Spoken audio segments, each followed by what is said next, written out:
Okay, so I wanted to go over a little bit of the halachot of what you're allowed to have a non-Jew, do for you on Shabbos, what you can't do. And I think this is somewhat unknown, so hopefully it will be enlightening.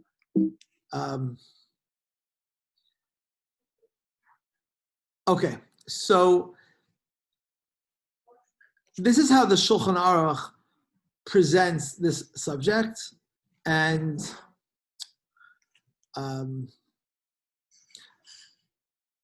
it's really going to be Siman Shin Zayin Tzif Bet, but to give you context, we'll do Siman Shin Zayin Tzif Aleph.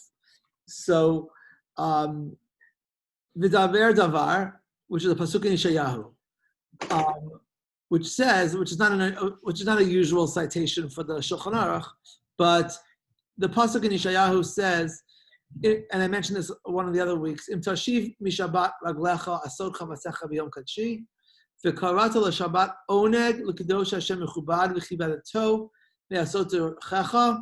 You should, he's giving like the Jewish people Musar about their trampling of the Shabbos. They pursue their own affairs on my holy day. You should call the Shabbat an oneg l'kadosh Hashem mechubad. And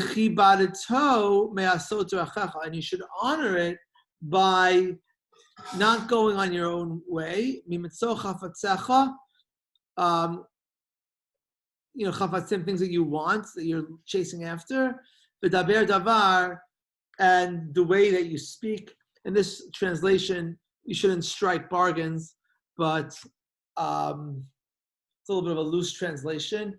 V'daber davar has to do with speech. So the Shulchan Aruch, which is really quoting a Gemara, interprets from this pasuk, "Shelo yehi diborcha shel Shabbat ki diborcha shel chol." That the way that you speak on Shabbos should not be the way that you speak on a weekday. Hilchos asur lomar devar ploni esel machar o schora ploni zekna machar. You shouldn't say, tomorrow I'm gonna do this work, or tomorrow I'm gonna purchase this stock or this inventory. That shouldn't be your speech on Shabbos. How do you know that? The Torah never talks about how you should speak on Shabbos, but the Navi refers to Daber Davar. So from there, Chazal learned that the way that you speak on Shabbos should be different. You shouldn't speak about business. Afilu b'sichas davarim b'teilim asur laharbos. You shouldn't even just talk about mundane things. Okay. This is just an interesting little caveat that the Ramah adds. Uben adam shesipor shmuos v'divrei chidushim hu oneg lahem mutar l'sapram v'shabbos kmo b'chol. Let's say, you enjoy talking about business, not because it's the source of your stress, but because it's just interesting. So then it's okay. You can't do it for your friend's pleasure. In other words, it's to be really honest. If you really find it interesting, then you can talk about business, because then it's oneg. But if not, and then you're talking about your business stresses, then that shouldn't be something that you speak about on Shabbos.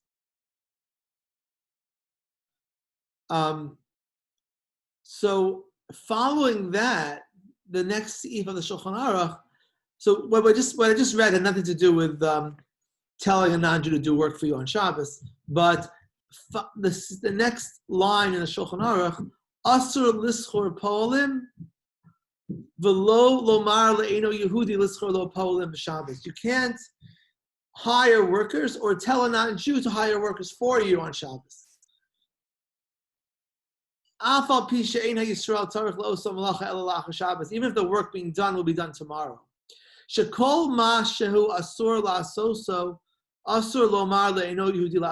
is like a very, very important principle, which is that whatever you're not allowed to do yourself, you're not allowed to tell a non-Jew to do it for you. And I show you the context because the Shulchan Aruch frames it as there are certain things you shouldn't talk about on Shabbos, and talking to a non-Jew to do work for you is kind of the kind of speech that you should refrain from. So it makes it almost sound like it's an issue of how do you speak on Shabbos. I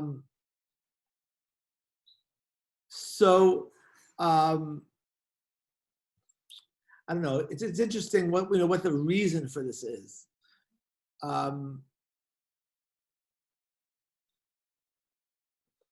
It kind of sounds like it's an issue of the way that you speak on Shabbos.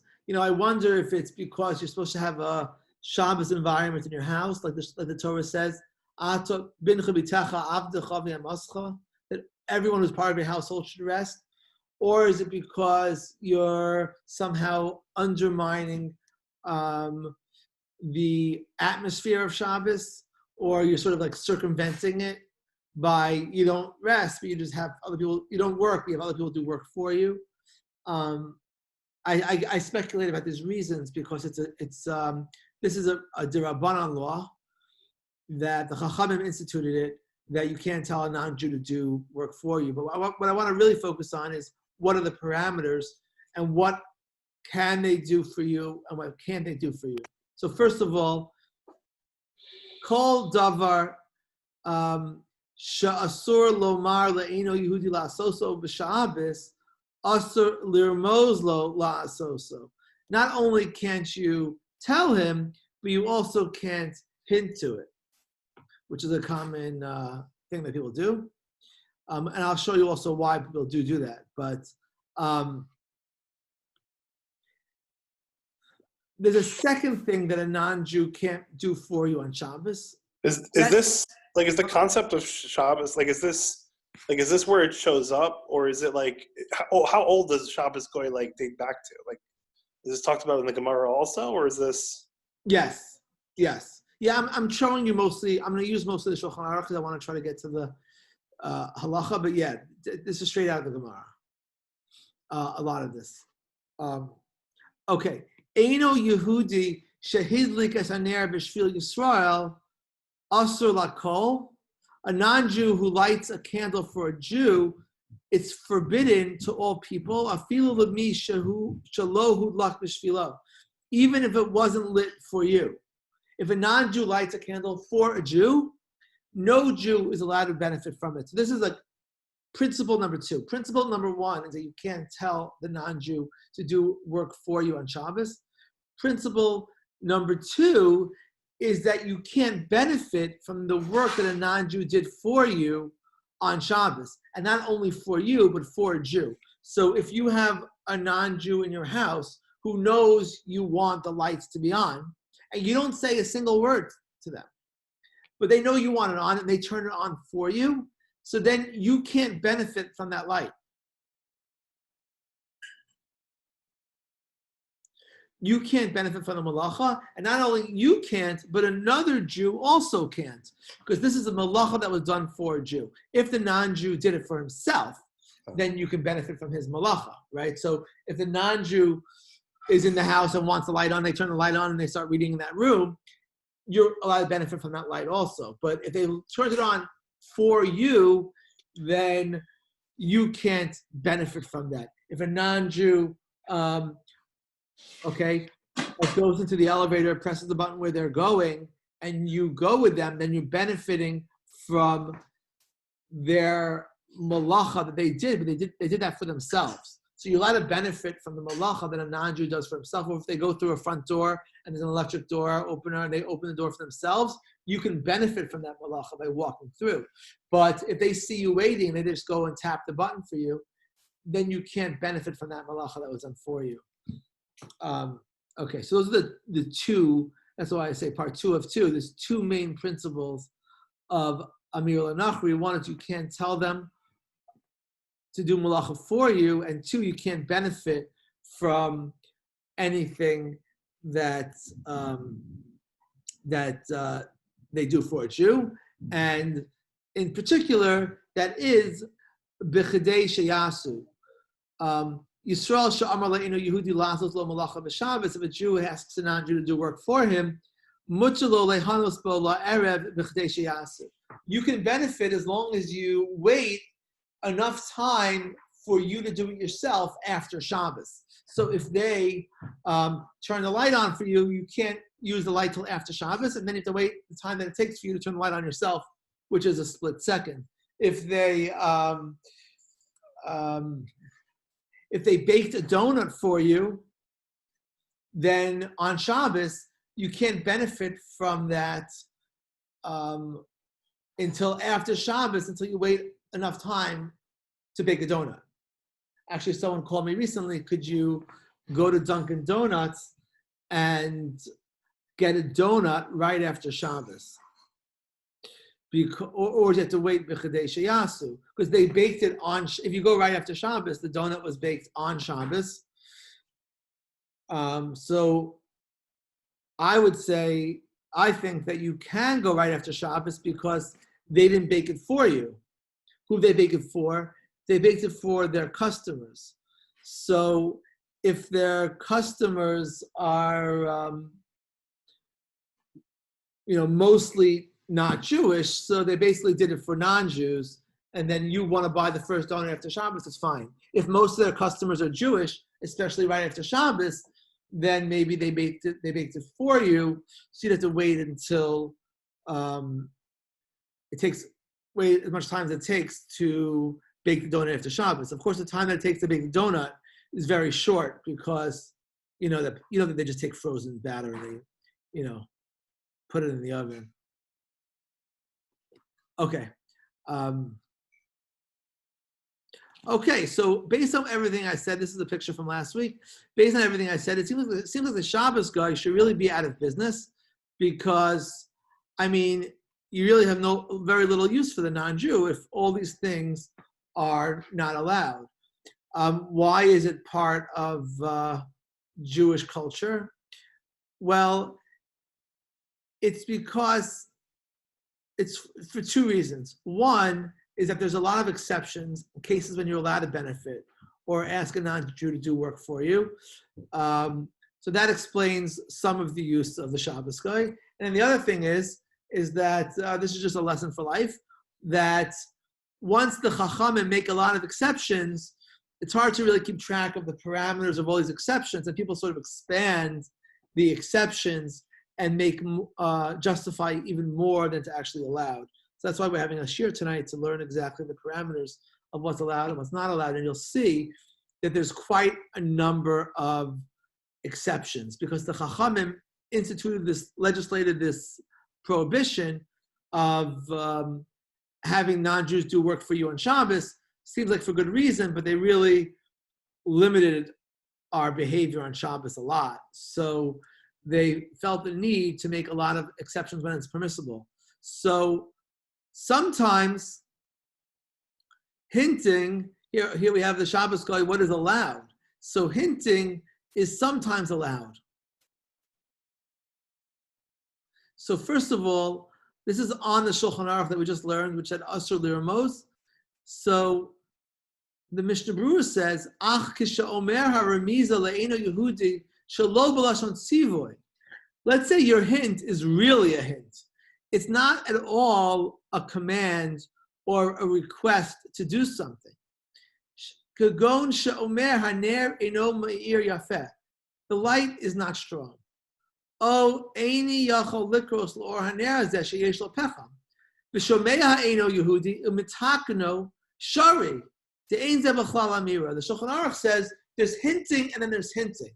So the hinting where you sort of indicate that you're asking him to do it for you, that's a problem. But if there's no indication that you're asking him to do it for you, then it's actually permissible.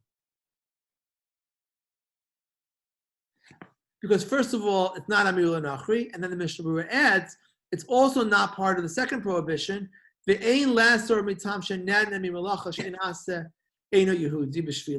say you can't benefit from his malacha. because this isn't such a real benefit. The gami kodem hayayachol al peyadchak likroso laoro. So the Mishnah Berurah, adds in.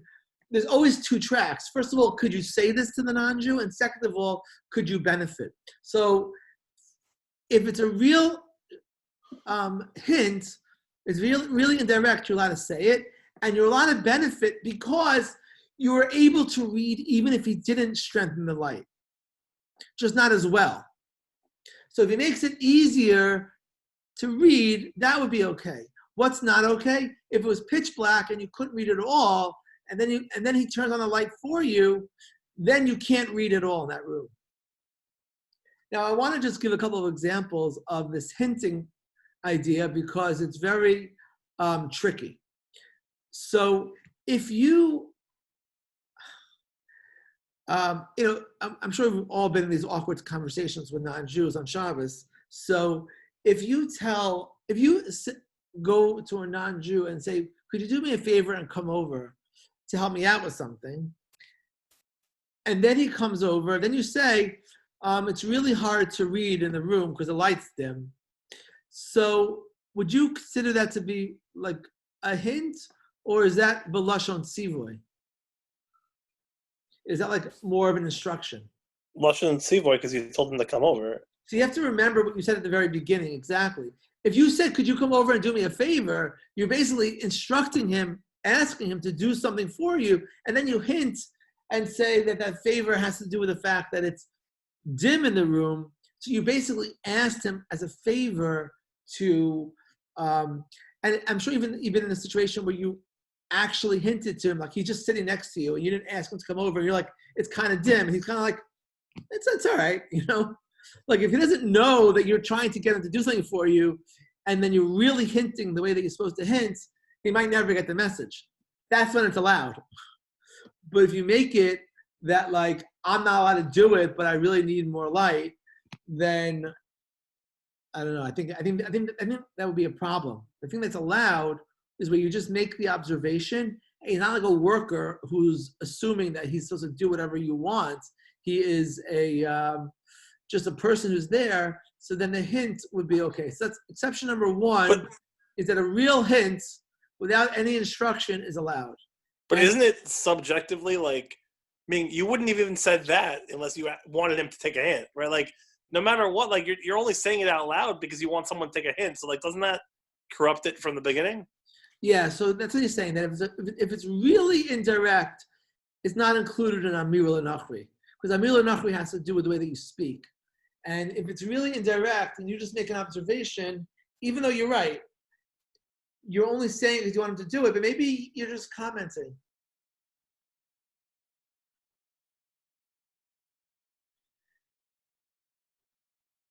And then the second thing is that the prohibition of getting benefit is only real benefit, but if the thing that you're doing now, you could have done without his malacha, but you're just doing it with more ease, that's okay. Okay. Not such a benefit, that's what I just said. Okay. Next this is a very important exception, which is very obvious why the Chachamim made this exception. I call it medical reasons because it's quite expansive. Someone who's sick and there's no danger. There's no danger at all, meaning to his life. Omrim le'eno Yehudi la'asos lo refuah. You can tell a non-Jew to do something for you, which is to help you. Afilu b'malacha d'oraisa. So you can even ask the non-Jew to do a malacha d'oraisa for you on Shabbos if you're sick, and even if that sickness is not life-threatening.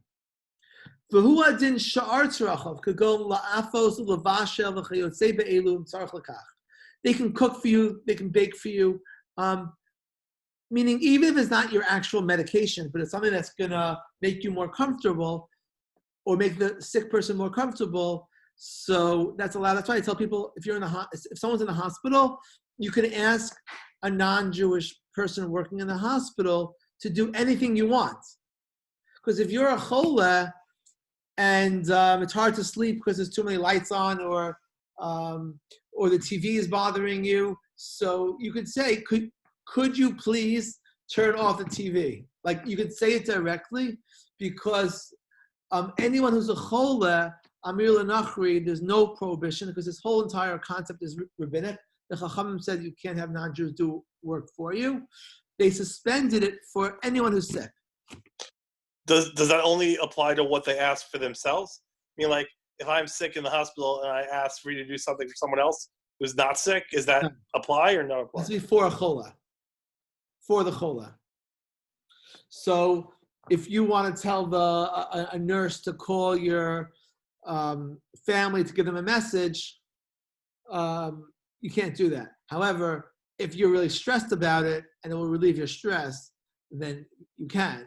But you can't have them, or you have a guest over and the guest doesn't like the TV station, so you tell the nurse to turn off the TV so the guest should be comfortable. Only for yourself. Right. Only for the chola himself.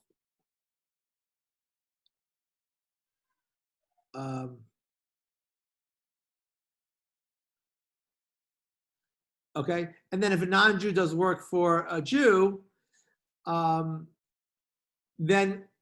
mutter l'chol yisrael l'ishtamish la'oro. So let's say you have like a back in the day when they had visitors at the hospital. So someone's visiting someone in the hospital, and it's hot in the room. So the patient asks someone to put on the air conditioner, so everyone can benefit, or to turn on the light. Everyone can benefit because the work was done for a chola, which is permissible, and then everyone could benefit from it. Okay, next, this is a typo. Hefseid gadol, not hefseid gadol. Hefseid gadol. It is great financial loss. Then a directive hint is allowed. So, yachol lomar b'fnei eino Yehudi kol ha'mechabe eino hifsid. If you say there's like a fire burning in your house, if anyone wants to put out the fire, I wouldn't mind. That's like a more direct hint.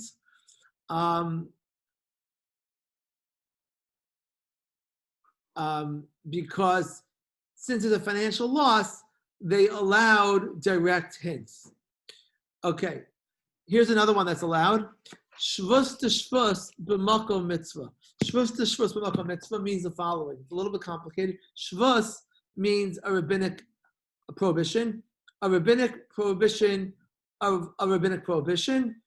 means it's a little complicated, but it's actually really important. It comes up a lot. So it's a rabbinic prohibition to ask a non-Jew to do work for you on Shabbos. Now, that's one thing. Now, what's the non-Jew doing for you? Are they going to do a malacha d'oraisa, or they're going to do a rabbinic violation? Let's say they're going to carry something which is muksa, that's only rabbinically prohibited. I'll give you another really important example.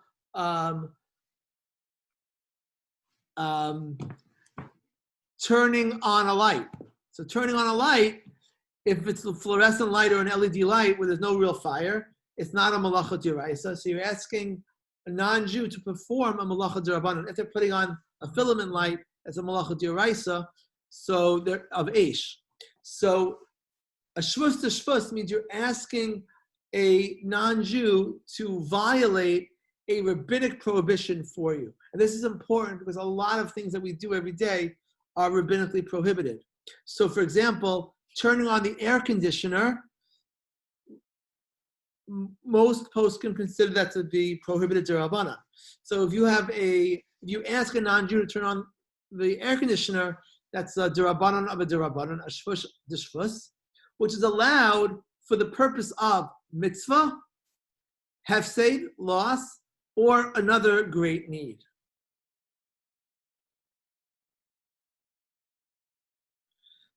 Davar she'eno malacha ve'eno asur la'asos b'Shabbos ela mishum shvus, something which is only prohibited midrabanan.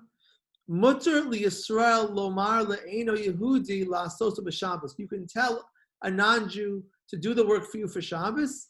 V'hu sheyiyesham miksas choli. If there's some medical benefit, or another great need, or for a mitzvah. Ketzad. Shulchan Aruch was a pedagogue. I'll give you an example. Omer Yisrael le'eno Yehudi b'Shabbos la'alos be'ilan lahavi shofar. L'tkoa tkiyas mitzvah. So you're not allowed to climb a tree. We actually covered that a couple of weeks ago. You're not allowed to climb a tree on Shabbos. Let's say the shofar is stuck on top of the tree. So, or I guess it's Yontif, right? So you're not allowed to climb a tree on Yontif. So could you ask a non-Jew to climb the tree to get you the shofar? So you're asking a non-Jew to perform a rabbinic violation for the purpose of getting him a shofar for the mitzvah of shofar. That's allowed.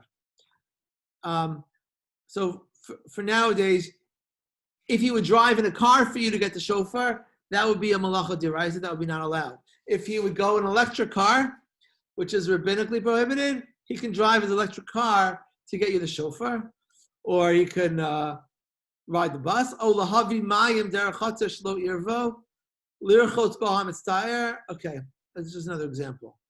Okay, so this is a very important exception. Shvus to shvus for tzorech gadol, hefseid, or for a mitzvah. Okay, here's another exception.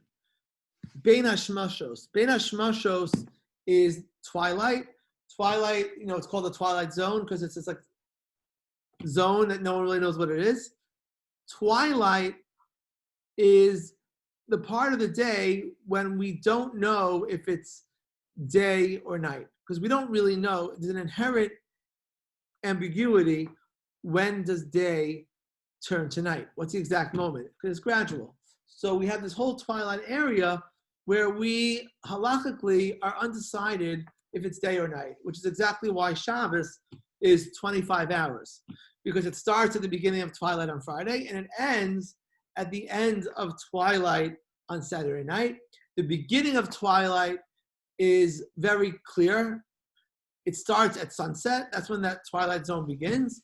When does the twilight zone end? When is it definitively night is actually less clear. And that's why we always have a million different opinions about what time Shabbos is over or is the fast over, because we're waiting for that definitive time of night, but it's really not completely clear when that is. So in any case, we observe Shabbos from the beginning of twilight on Friday till the end of twilight on Saturday night.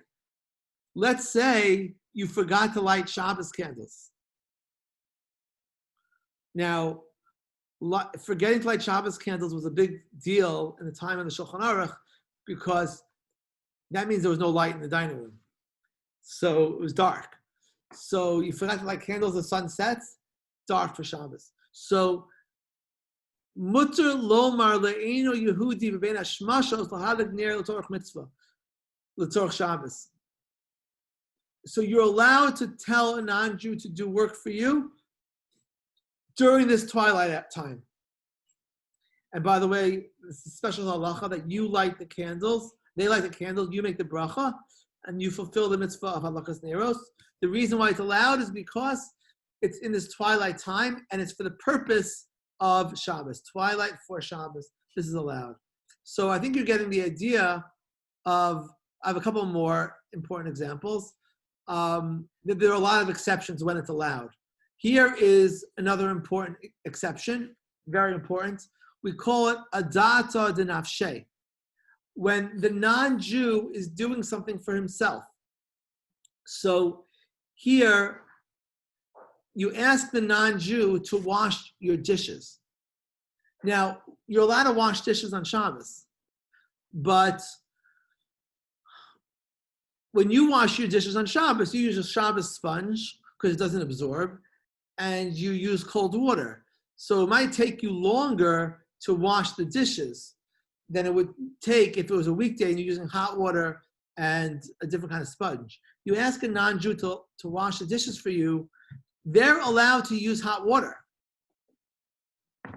because they're and they're going to violate the malacha of bishul, of lighting cooking water, and they're also going to violate the malacha of schita by squeezing the sponge. So they're doing malacha, and they're doing it for you, for your dishes, but they're doing the malacha for themselves. They're doing it because it's more convenient for themselves. And you really gave them legitimately the option of doing it either way. So then they're allowed to do that for you, and you're allowed to benefit from that malacha. It's a very important exception. Adata denafshe. Now, if you just imagine that, if the non-Jew decides to use cold water and they're going really slow, and you say, hurry up, and they say, I'm using cold water, you say, it's your problem, you can't do that, because then you're forcing them to use the hot water.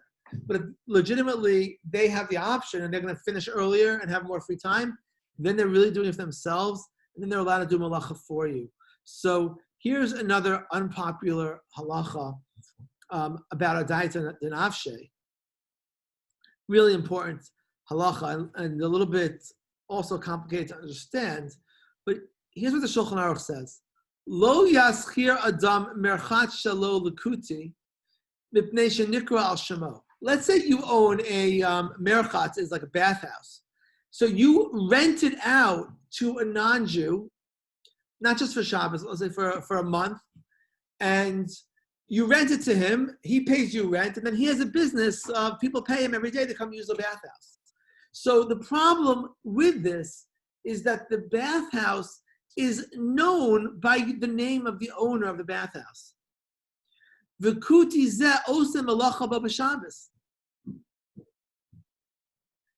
people would assume that he didn't rent the bathhouse. They would think that you hired him to work for you in the bathhouse. And if he works on Shabbos, it looks like you hired him to work for you on Shabbos. The stam merchatz lavli arisuta of it. A typical merchatz is not usually rented out. V'amri, and people will say, shakol revach shal Yisrael. People will assume that the Jew is getting the revenue.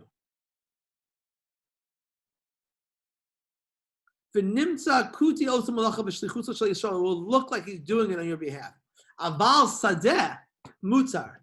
But if you have a field that you want to rent out, which is basically sharecropping, that's permissible. You can sharecrop your field or rent out your field, and someone else can plant and harvest and just pay you rent, and that's fine. And no one's going to say that you hired them to work for you. Why? Shekain derech lekabel sadeh ba'arisa. Because typically people would rent out fields. So afal pisha yotim shushal Yisrael, even if people will know that it belongs to a Jew, omrim hakuti lachab arisa, they'll assume that the non-Jew rented it and is working for himself. Ulatzmohu oved. V'tanur dinur k'merchat, and an oven is like a merchat, and a rechayim is like a sadeh. So really what the Shulchan Aruch is saying is that you have to know every single circumstance is different. But if this is really an issue of really what's called amaris ayin, that you can't do something which looks like a malacha. So if it looks like you told him to work for you on Shabbos, then it looks like you're violating Amir Nachri, and that's not allowed. If it doesn't look like that, then it's not allowed. So if you hire someone to do construction on your house, so here's the thing. There's two ways to hire someone to work on your house. One way is that you pay him for the job, and then he can do it whenever he wants. He wants to finish quicker, he can do work on Shabbos and finish quicker for himself. Adata denafshe, he's doing it for himself. Or you can give him direction that you're hiring him to work either by the hour, or it's part of his arrangement that you're asking him to work on Shabbos. And if you do that, that's not allowed. And let's say you do not care about whether he works on Shabbos or not, but he does it for himself, that would be a data denafshe. If someone sees him, what would they assume? Would they assume that he's hired for the job and the Jewish owner does not care when he works, and he's just doing it for his own convenience, that would be allowed. Or would people assume that you actually asked him to work on Shabbos, and then he's working on your behalf specifically on Shabbos? And people would think that it would be a violation of Amir Nachri, even if it would be a violation of Maris Ayin, even if it's not actually Amir Nachri, because you didn't ask him to do that. And does it matter if you own, the business? I mean, like in a situation like a lot of us are in, where we're all working for the same company, but I manage an individual, right? And I tell them, hey, we have this thing due, and I want to review it right after Shabbos, right? So that I know they're going to need to do it on Shabbos. Like how does, but they're doing it for themselves because it's their job, and if they don't do it, they don't have their job. Like how is it only where I sort of like, is it the control issue or the ownership issue? I think that it's a great question. I think that I think it's okay because you're in the middle management. Like if you're the owner of the business, then they're doing it for you. You shouldn't tell them to do work for you. But if there's another owner and your job is to manage an employee who's really doing not a favor for you, but a favor for the owner of the business, right? Like you don't get any personal benefit if he does this work. No, I mean, other than the fact that it makes my job easier when I have to do mine. If he's doing a favor, he's doing your job, then you shouldn't ask him to, if he's doing a favor for you and like covering for you and doing some of your work for you, then I think that'll be a problem. But if you're telling him to do what the company needs and he's just making you look good because you're a good manager, that's what you're hired to do. So I don't think that's a problem of Amir Nachri. In the case of the home construction, I think it's tricky because most people pay by the job, but a lot of people who do the work want it to be done as quickly as possible. So you really want them to work on Shabbos. That's actually, I think, the common scenario, that you want him to work on Shabbos. So then, and I was also talking about, with someone about a story where if you don't have him work on Shabbos, he'll take another job and then start delaying your job. So you really want him to work on Shabbos. I think it's a problem for him to work on Shabbos because typically the person who hired him really wants him to do that. And I think even if he doesn't, it looks like he does. Okay, so as you see, there's many exceptions, and the exceptions are really good and useful and all have good reason why the Chachamim made these exceptions. But I think it's also just interesting to see that whenever you have so many exceptions, it becomes hard to know what's actually part of the exception and what's not. And then you come to this culture of Shabbos Goy where people just don't exactly know, and sort of the guy decides what he's allowed to do or not. So I hope going over these exceptions was a little bit helpful and less confusing. I wanted to just cover briefly one other very quick topic, and this is my last topic of the series, which is just a word about Kabbalas Shabbos, and which is a very interesting thing.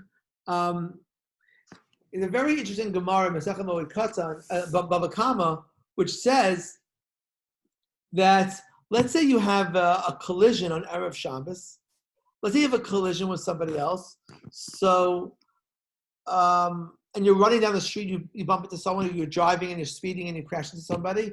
So EC says you're responsible because, what are you doing running in the middle of the street?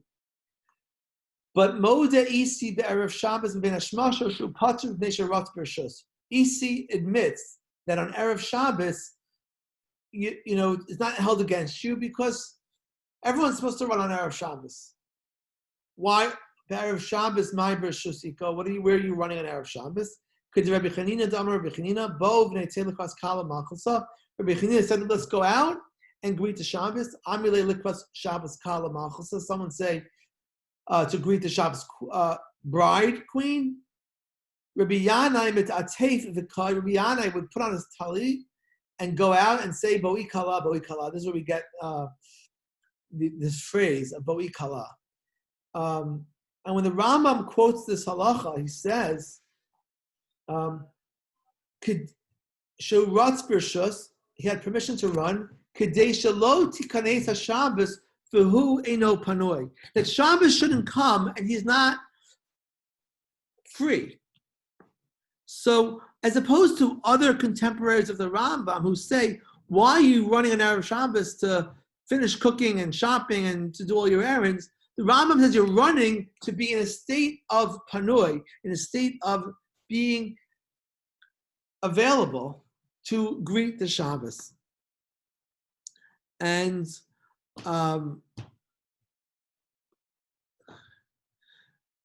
Kavod Shabbos, the idea of preparing for Shabbos, is explained by the Rambam. This idea of preparing and greeting Shabbos.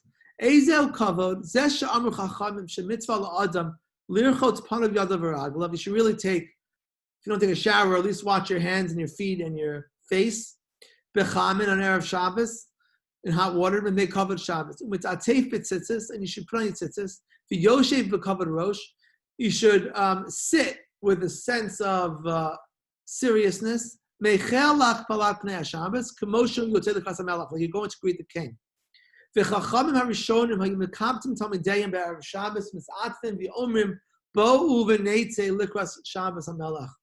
That the chachamim harishonim, they used to gather their students and go out on Erev Shabbos, putting on a tatef, their talis, and they say, let's go out to greet the Shabbos. It's an interesting thing that the Rambam switches it from the imagery of a queen, which would be Shabbos, which is feminine, to Hamelech, which is really masculine, like Hashem. Umichvod Shabbos shegilbash ksus nekiya. You should wear clean clothing. V'lo yeh malbush achol k'malbush Shabbos, and different clothing special for Shabbos. This is Kavod Shabbos, how you prepare for Shabbos, how you go into the Shabbos. Rav Soloveitchik had an amazing insight, and he said that all of these things that are defined as Kavod Shabbos, washing, wearing a talis, serious attitude, special clothing, these are all things, this is the Rambam I just quoted, these are all things that we find when it comes to tefillah. The Rambam says, this is the Rambam Hilchos Tefillah, you should wash your hands. The Rambam says you're supposed to wash your hands before you daven. You're supposed to fix your clothing. Tikkun malbushin. You should put on nice clothing for davening. You should wear a talis. This is the Midrash says on the pasuk Vayavor Hashem apanav vayikra. Amar Yochanan Malay Mikra Kasavi Yashala Omro Milamich and it's Atef Hakadosh Baruch Hu Kishlich Tzibur Veherelo LeMoshe Seder Tefillah. Hakadosh Baruch Hu put on a talis like a Shlich Tzibur and showed Moshe how to daven. In other words, davening should have a talis on. And lastly, you should have this mindset of a clear mind, ready for the fact that you're about to greet HaKadosh Baruch Hu.